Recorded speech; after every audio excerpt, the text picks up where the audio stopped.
I had a 4-bedroom home. I made it into a 3-bedroom home. There was nobody there but my dog. And I was cooking food for my dog because I like to cook. So you have the space, you really have the time. It's just a matter of, do you have the heart for it?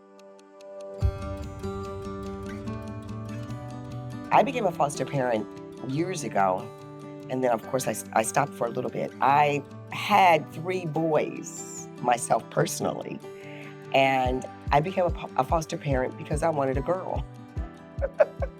And I happened to be at the dentist, and the dental hygienist said there were not enough foster homes, and my heart went out. And I said, you know what? I need to do this again. I had retired from the airlines, and I had travel benefits. And so, I wanted them to be able to see the world, which is the opportunity that my boys had. With my son working with Neko, of course, I called Neko. He was very happy with Neko, and so I called Neko. And I've been here ever since. Neko is phenomenal in terms of support.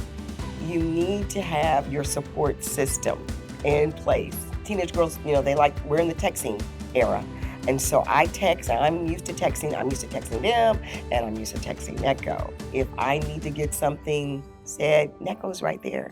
They hear me.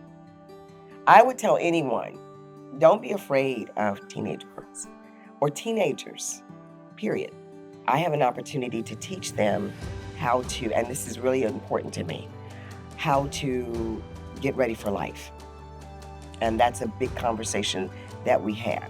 And so your chores are not just your chores. Your chores are preparing you for life. I'm going to parent them. And I have to say that sometimes to a girl, let me be mama, because I have girls who are bossy and they want to mama everybody, but once you say, let me be mom, they will let you. And remember, you were a teenager once. So whatever they're trying to do, you've already tried it. So you know what to do. I also pastor a church. So I guess that also helps me a little bit because I'm always counseling somebody, and it transfers over into the home.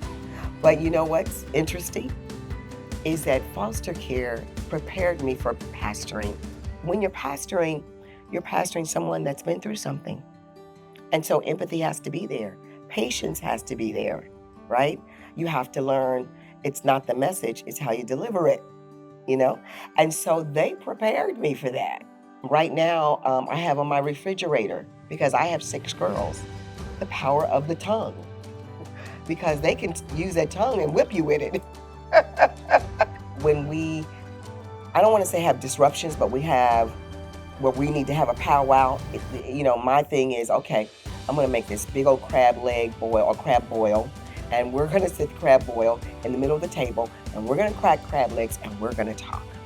They're beautiful young ladies, and you can't beat it, when you see someone that has overcome some things and you had something to do with it. I'm telling you what, I love them. And I am going through the same thing over and over again.